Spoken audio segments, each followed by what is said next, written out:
नमस्कार, मैं doctor S S Yadav online classes में आपका हार्दिक स्वागत करता हूं, अभिनंदन करता हूं। मित्रों, हम जो बात कर रहे थे राजस्थान के भौतिक प्रदेश, राजस्थान के भौतिक प्रदेश में हमने जो बात की थी वो की थी पश्चिमी रेतीला प्रदेश, अरावली पर्वतमाला। आज हम जो बात करेंगे ये पूर्वी मैदानी प्रदेश, ये पूरा पूर्वी मैदानी प्रदेश अरावली पर्वतमाला के पूर्व में जो है ये पूर्वी मैदानी प्रदेश है। इस पूर्वी मैदानी प्रदेश की चर्चा करेंगे। ये हाड़ौती का पठारी क्षेत्र आ गया, हाड़ौती का पठारी क्षेत्र। तो पूर्वी मैदानी क्षेत्र को भी हम तीन भागों में बांटते हैं। ये जो आपको दिखाई दे रहा है ये जो है ये पूरा जो क्षेत्र है ये दक्षिणी राजस्थान का, जिसमें डूंगरपुर, प्रतापगढ़, बांसवाड़ा, ये प्रतापगढ़, बांसवाड़ा, डूंगरपुर, ये उदयपुर का कुछ हिस्सा, ये पूरा का पूरा जो क्षेत्र है ये भी पूर्वी मैदानी क्षेत्र में ही आता है। तो चलिए हम नीचे से ऊपर की ओर चलते हैं। तो सबसे पहले हम आते हैं, मैदानी क्षेत्र को हम तीन भागों में बांटते हैं। नीचे से चल रहे हैं हम। तो सबसे पहले मध्यमाही क्षेत्र,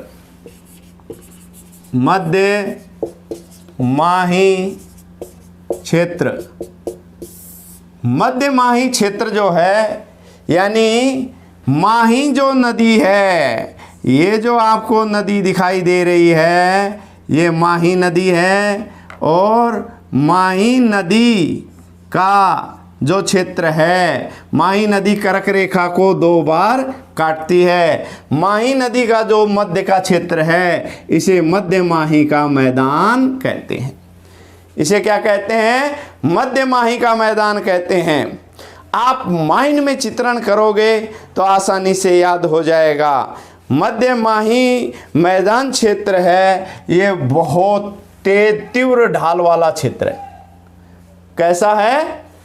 तीव्र ढाल वाला क्षेत्र है, बहुत तेज ढाल है इसमें।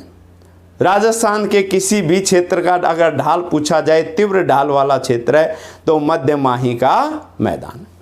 तो ये मध्य माही क्षेत्र। तो मध्य माही क्षेत्र की विशेषता करते चलें, फिर दूसरा देखेंगे।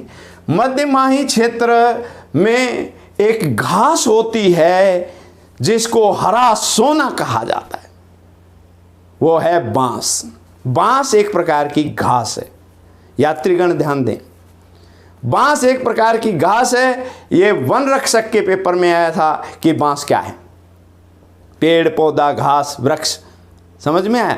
तो क्या है? बांस एक घास है। आदिवासियों का हरा सोना कहते हैं। माही चारों दिशाओं में बहती है, इसलिए माही को और कर्क रेखा को दो बार काटती है, इसलिए करकवती भी कहा जाता है। माही को क्या कहा जाता है? करकवती। और माही के मध्य में हरा सोना पैदा होता है। हरा सोना यानी कि बांस। आदिवासियों का हरा सोना बांस यहां बड़ी मात्रा में पैदा होता है। बांस घास है। आदिवासियों का हरा सोना भी कहते हैं इसको। ये मध्यमाही क्षेत्र में बहुत बड़ी मात्रा में उत्पादित होता है। बांसवाड़ा आपने सुना होगा। मध्यमाही क्षेत्र का एक और विशेषता ये है कि यहाँ बड़ी मात्रा में बांस के उत्पादन होता है। बड़ी मात्रा में टापुओं वाला क्षेत्र है। जैसे बांसवाड़ा 100 टापुओं का शहर। 100 टापुओं का शहर कौन सा है? बांसवाड़ा। बांसवाड़ा 100 टापुओं का शहर है। इसमें क्या है? लगभग 100 टापू पाए जाते हैं। 8 से 12 प्रणोद का ढाल है, यानी कि बहुत तेज ढाल है। और इसमें सबसे इंपॉर्टेंट जो आपको याद करना है नदियां हम आगे पढ़ेंगे, लेकिन इसमें इम्पोर्टेंट चीज़ क्या है, वो है 56 का मैदान।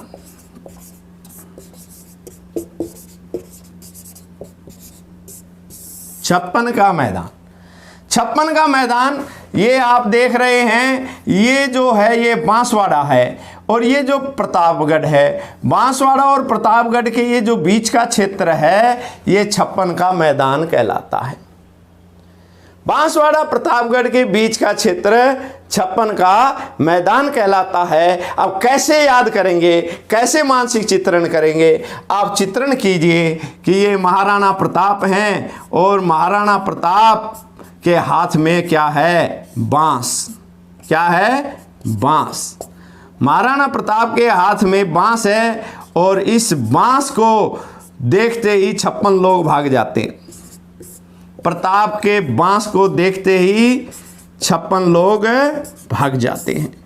महाराणा प्रताप के हाथ में क्या है, बांस, और बांस महाराणा प्रताप जब दिखाता है तो 56 लोग भाग जाते हैं, एक दो भी नहीं। कितने भाग जाते हैं, 56। यानी 56 का जो मैदान है प्रतापगढ़ एवं बांसवाड़ा के मध्य स्थित है। 56 का मैदान किस किस के बीच स्थित है, प्रतापगढ़ एवं बांसवाड़ा। प्रतापगढ़ एवं बांसवाड़ा के मध्य 56 का मैदान स्थित है। और माइंड में हमने क्या चित्रण किया, हमने माइंड में चित्रण किया कि महाराणा प्रताप बांस लेकर खड़ा होता है तो 56 भाग जाते हैं। यानी 56 नदी नालों का जो समूह है, नदी नालों और गांवों का जो समूह है वो 56 का मैदान कहलाता है। क्या कहलाता है, 56 का मैदान कहलाता है। क्लियर? आदिवासियों का हरा सोना कहाँ, बांसवाड़ा क्षेत्र में। अब 100 टापुओं का शहर, इस क्षेत्र में 100 टापुओं का शहर। 100 टापू जो हैं, 100 टापुओं का शहर कौन सा है, बांसवाड़ा।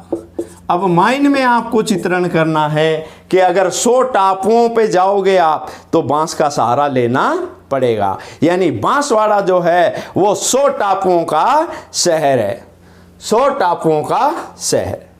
क्लियर? तो 56 नदी नालों का जो समूह है वो 56 का मैदान है। 56 के मैदान को हमने याद किया कि अगर महाराणा प्रताप के हाथ में बांस होगा तो 56 भाग जाएंगे। यानी कि बांसवाड़ा और प्रतापगढ़ के मध्य जो मैदान स्थित है वो 56 का मैदान है। क्लियर? अब इसके बाद जो आता है माही जो नदी है, माही नदी द्वारा बहाकर लाई गई मिट्टी से ये मैदान बना हुआ है। ठीक है? अब आगे आता है दूसरा मैदान। अगर इससे ऊपर हम बात करें तो ये आ जाता है, क्या है कि चंबल का बेसिन क्षेत्र है ना। ये चंबल का बेसिन क्षेत्र, ये जो क्षेत्र है ये चंबल का बेसिन क्षेत्र है। ये चंबल का बेसिन क्षेत्र है, ऊपर का, हड़ौती से ऊपर का, यानी कोटा से शुरू हो जाता है धौलपुर तक, ये चंबल का बेसिन क्षेत्र है। चंबल के बेसिन क्षेत्र में सबसे ज़्यादा उत्खात भूमि पाई जाती है। कौन सी भूमि पाई जाती है? उत्खात, यानी ज़्यादा कटाव वाली भूमि। ये क्वेश्चन आता है कि सर्वाधिक उत्खात भूमि कहाँ पाई जाती है, तो सर्वाधिक उत्खात भूमि पाई जाती है चंबल के इस बीहड़ क्षेत्र में। इसको बीहड़ क्षेत्र भी कहते हैं। इसको क्या कहते हैं? बीहड़ क्षेत्र, चंबल का बीहड़ क्षेत्र। फिर इसके बाद बात करते हैं कि आगे अगर हम देखें कि इसमें धोकड़ा है, धोकड़ा बड़ी मात्रा में पाया जाता है। और आगे ये जो बीड़ क्षेत्र है, इधर भरतपुर तक का ये जो क्षेत्र है ना, डीग के पास, यहाँ बीड़ घास पाई जाती है। कौन सी घास का क्षेत्र है? बीड़ घास। बीड़ घास का जो क्षेत्र है वो ये पूरा का पूरा है। अब हम बात करते हैं कि ये इसको विंध्य का कगारी क्षेत्र भी कहते हैं। इसको क्या कहते हैं? विंध्य का कगारी क्षेत्र। ये धौलपुर और करौली के आसपास का जो क्षेत्र है, पहाड़ी क्षेत्र, इसको विंध्य का कगार क्षेत्र भी कहते हैं। क्या कहते हैं? विंध्य का कगारी क्षेत्र। विंध्य का कगारी क्षेत्र जो है, यहाँ पत्थर पाए जाते हैं, शिल पत्थर पाए जाते हैं। शिल पत्थर पाए जाते हैं कहाँ? करौली क्षेत्र में। केला देवी और उसके आसपास वाला जो क्षेत्र है, अगर आप कभी गए हों, शिल पत्थर पाए जाते हैं। और यहाँ का जो धौलपुर है वो रेड डायमंड के नाम से प्रसिद्ध है। धौलपुर जो है वो रेड डायमंड के नाम से प्रसिद्ध है। क्यों? क्योंकि लाल पत्थर निकाले जाते हैं। लाल पत्थर के कारण धौलपुर रेड डायमंड के रूप में जाना जाता है। फिर अगर हम बात करें कि इस क्षेत्र में आपको एक बहुत इंपॉर्टेंट चीज़ याद रखनी पड़ेगी। वो क्या है कि जैसे करौली, करौली के पास ऊट पटांग पर्वतीय क्षेत्र है। ऊट पटांग उबड़ खाबड़ पर्वतीय क्षेत्र है, और उबड़ खाबड़ पर्वतीय क्षेत्र है, इसको डॉग क्षेत्र भी कहते हैं, डॉग पर्वत क्षेत्र भी कहते हैं, डॉग पर्वतीय क्षेत्र भी कहते हैं। डॉग पर्वतीय क्षेत्र कहाँ है? करौली में। अब माइंड में चित्रण करना है थोड़ा सा। मैं तो चित्रण कराने के लिए हूँ, मैटर तो आपने खूब पढ़ रखा है। थोड़ा सा चित्रण करेंगे, थोड़ा सा चित्रण करेंगे कि अगर आप करों को बढ़ा दोगे, करों को क्या किया आपने? बढ़ाया, तो डॉग घूमेंगे मैदान में। कौन घूमेंगे? डॉग। डॉग मैदान में घूमेंगे तो डॉग जो है, डॉग मैदानी क्षेत्र, डॉग पर्वतीय क्षेत्र जो है वो करौली में है। कहाँ है? करौली में।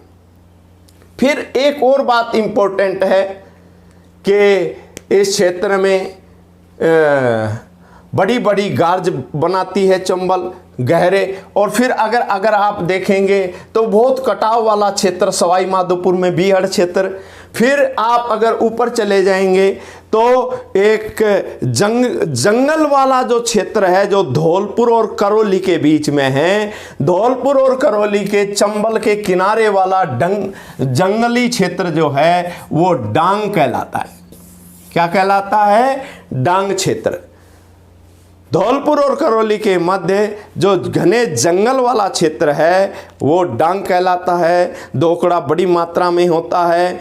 अब एक और इम्पोर्टेंट बात, यहाँ उत्खात भूमि, चंबल की उत्खात भूमि पाई जाती है। उत्खात भूमि से तात्पर्य है कटा फटा क्षेत्र।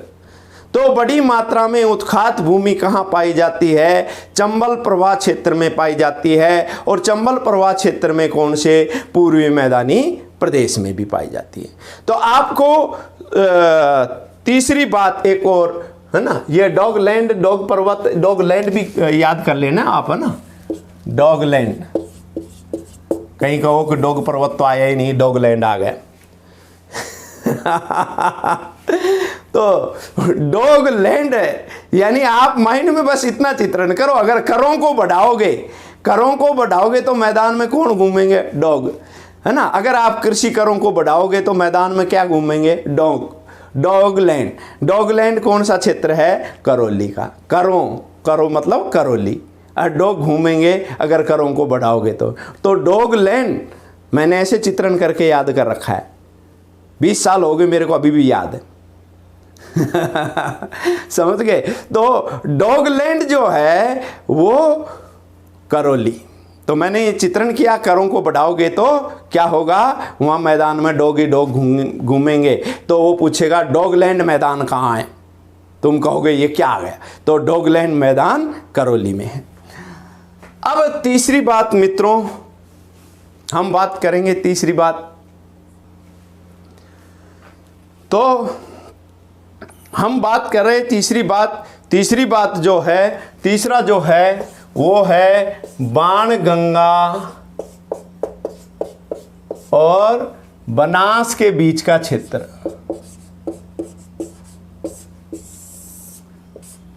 बाणगंगा और बनास के बीच का क्षेत्र यानी उत्तरी मैदानी क्षेत्र ये है। मैदानी क्षेत्र में भी उत्तरी मैदानी क्षेत्र। बाणगंगा और बनास का क्षेत्र ये देखिए, ये जो अलवर है, बिना मात्रा का शहर, ये जो अलवर है, अलवर और भरतपुर के बीच में ये जो पूरा मैदानी क्षेत्र दिखाई दे रहा है, ये मैदानी क्षेत्र विश्व का सबसे बड़ा सरसों का मैदानी क्षेत्र है। विश्व का सबसे बड़ा सरसों का मैदानी क्षेत्र है ये। इसको सरसों मैदानी क्षेत्र भी कहते हैं। यहाँ बड़ी मात्रा में सरसों उत्पादित होती है अलवर और भरतपुर क्षेत्र में।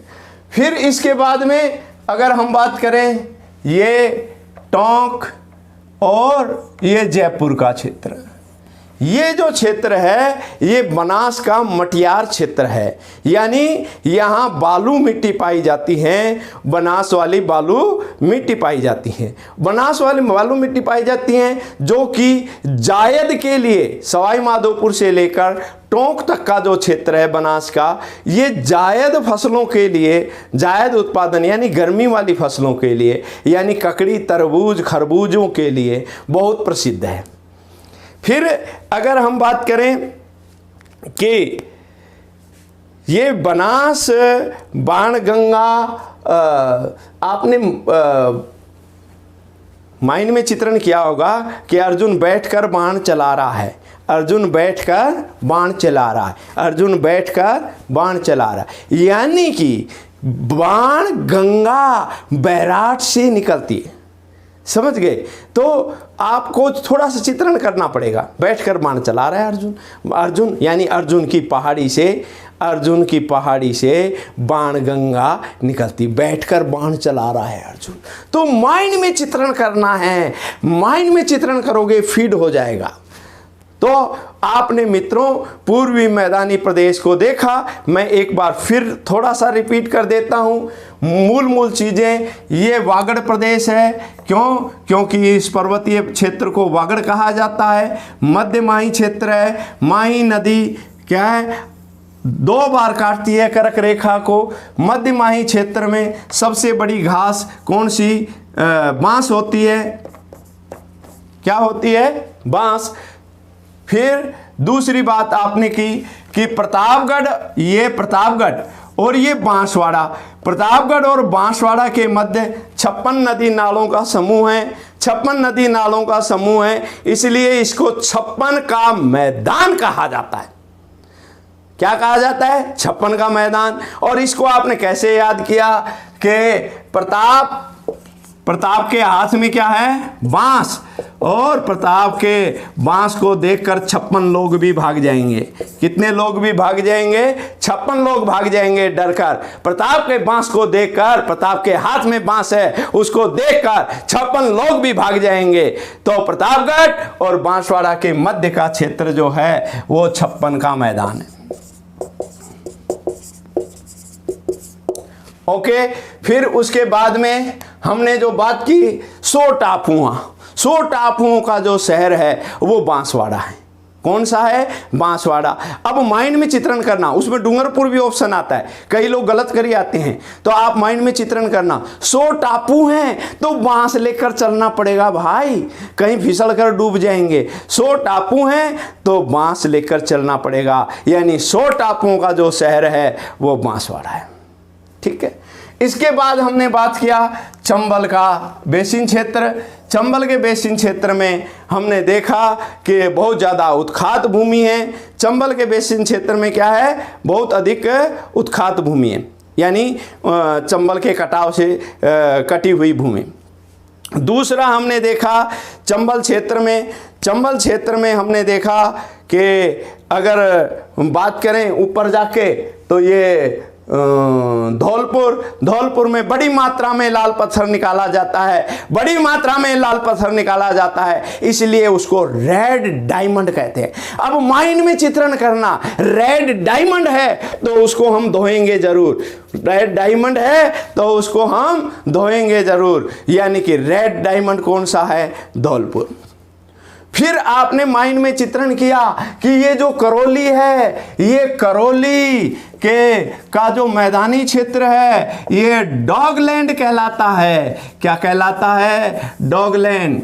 ये क्वेश्चन शायद आया हुआ भी है, डॉगलैंड कहलाता है। तो माइंड में आपको कैसे चित्रण करना है? आपको कहना है कि लैंड पर कर बढ़ा दोगे, यानी भूमि पर कर बढ़ा दोगे तो डॉग ही घूमेंगे। क्या बढ़ाओगे? करों को बढ़ाने से क्या घूमेंगे? डॉग। कहाँ? लैंड पर, जमीन पर। तो करौली में क्या है? डॉगलैंड है। करौली में कौन सा क्षेत्र, मैदानी क्षेत्र है? डॉगलैंड है। और यहाँ सिल पत्थर निकाले जाते हैं। फिर इसके बाद में यहाँ आगे सवाई माधोपुर में यहाँ जो है ये कटा फटा क्षेत्र है, इसको बीहड़ क्षेत्र कहते हैं। किसका? चंबल का बीहड़ क्षेत्र है ना। सवाई माधोपुर, करौली और धौलपुर तक भी है। धौलपुर में ऊपर जाके उसको डांग क्षेत्र कह देते हैं। करौली और धौलपुर के बीच में क्या है? डांग क्षेत्र। अब माइंड में चित्रण करना, किसी को धोना होगा तो किससे धोएंगे? डांग से धुलाई करेंगे। डांग मतलब लठ। पश्चिमी राजस्थान में डांग किसको कहते हैं? लठ को कहते हैं। तो धौलपुर जो है वो डांग क्षेत्र है। अगर हम बात करें फिर आगे, तो इसके बाद जो हम बात कर रहे थे, यहाँ से थोड़ा सा और नीचे चलें। हालांकि ये हड़ौती के पठारी क्षेत्र और उसके वाला क्षेत्र आ जाएगा कोटा बारा तक। लेकिन यहाँ बताना ज़रूरी समझता हूँ मैं कि बीहड़ प्रदेश भी दो प्रकार के होते हैं। या आप पार्वती नदी के आसपास का जो क्षेत्र है उसको कुंवारी बीहड़ कहा जाता है। क्या कहा जाता है? कुंवारी बीहड़। कुंवारी बीहड़ कहा जाता है, जो कोटा और किसके बीच में? बारा। कोटा और बारा के बीच में जो बीहड़ क्षेत्र है उसको कुंवारी बीहड़ कहा जाता है। तो चलिए मित्रों, अब आपने इन तीनों की विशेषताएं समझ ली होगी। पूर्वी मैदानी क्षेत्र घनत्व के आधार पर सबसे बड़ा क्षेत्र है, यहाँ सबसे ज़्यादा घना बसा हुआ क्षेत्र है। ये आपको ध्यान में रखना है। क्लियर? चलिए मैं कुछ होमवर्क बोर्ड पे आपको लिख देता हूँ, मेन पॉइंट, आप उसको नोट डाउन कर लीजिए।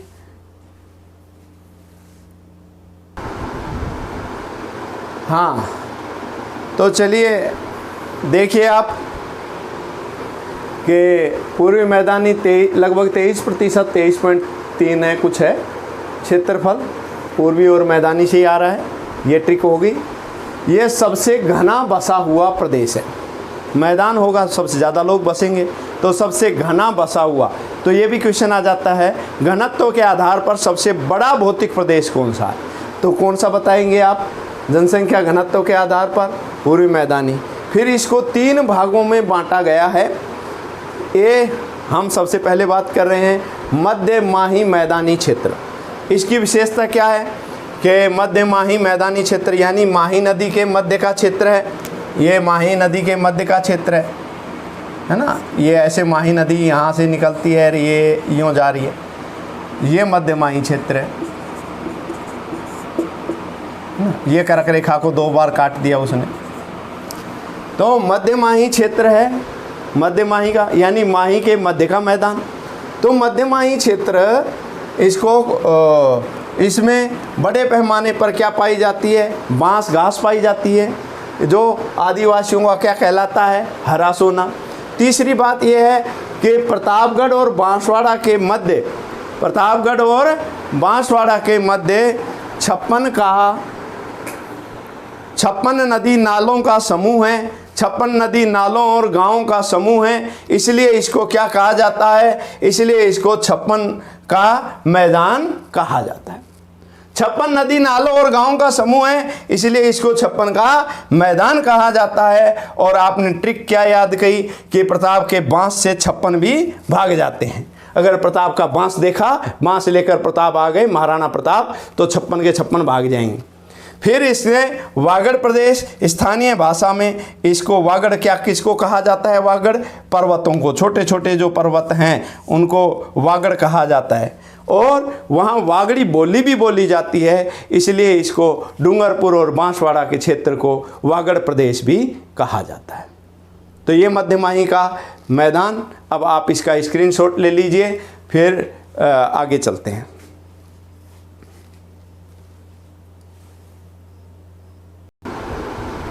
ये देखिए, तो चंबल का बेसिन भी जो भाग हमने बात की, चंबल का बेसिन, चंबल के बेसिन की डूंगरपुर, ये आपके सॉरी धौलपुर, करौली है ना, जो एमपी से लगी हुई जो सीमा है वो क्षेत्र, धौलपुर, करौली, सवाई माधोपुर, इस क्षेत्र में उत्खात भूमि वाला क्षेत्र है ना, उत्खात भूमि कटापटा क्षेत्र है, बीहड़ क्षेत्र है ना। अवनली का अपर्दन होता है, कौन सा अपर्दन होता है? अवनली का अपर्दन होता है। डॉगलैंड मैदानी क्षेत्र है, ये करौली में है। माइंड में ट्रिक कैसे याद करोगे? करों को बढ़ाने पर लैंड पर क्या घूमेंगे? डॉग घूमेंगे, कुत्ते घूमेंगे। रेड डायमंड जो क्षेत्र है, लाल पत्थर जो पाया जाता है, लाल पत्थर कहाँ पाया जाता है? लाल पत्थर पाया जाता है धौलपुर में, लाल पत्थर धौलपुर में पाया जाता है, इसलिए इसको रेड डायमंड क्षेत्र भी कहा जाता है। लाल पत्थर धौलपुर में पाया जाता है, इसलिए रेड डायमंड भी कहा जाता है। माइंड में चित्रण कर लीजिए कि क्या रेड डायमंड को धो लिया, यानी धौलपुर में लाल पत्थर पाया जाता है।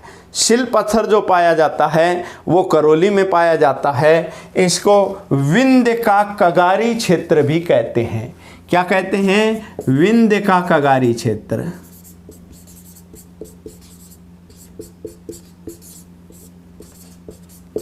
अब ये क्वेश्चन आता है, विंध्य का कगारी क्षेत्र कहाँ मिलता है? विंध्य का कगारी क्षेत्र राजस्थान में कहाँ है?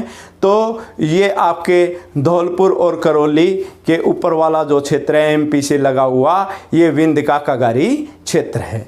विंध्य कगारी क्षेत्र, डॉगलैंड, उत्खात भूमि, बीहड़ प्रदेश, जंगली प्रदेश और अवनली का अपर्दन, बस ये चंबल के बेसिन क्षेत्र से आपको याद रखने की ज़रूरत है। इतना मेरी नज़र में इनसे संबंधित ही क्वेश्चन आता है, समझ गए। एक खस घास वाला जो आ जाता है, टोंक सवाई माधोपुर क्षेत्र में जो घास पाई जाती है वो खस घास पाई जाती है, ठीक है। अब इसके बाद में हम जो बात करेंगे तीसरा, वो बाणगंगा और बनास का बेसिन।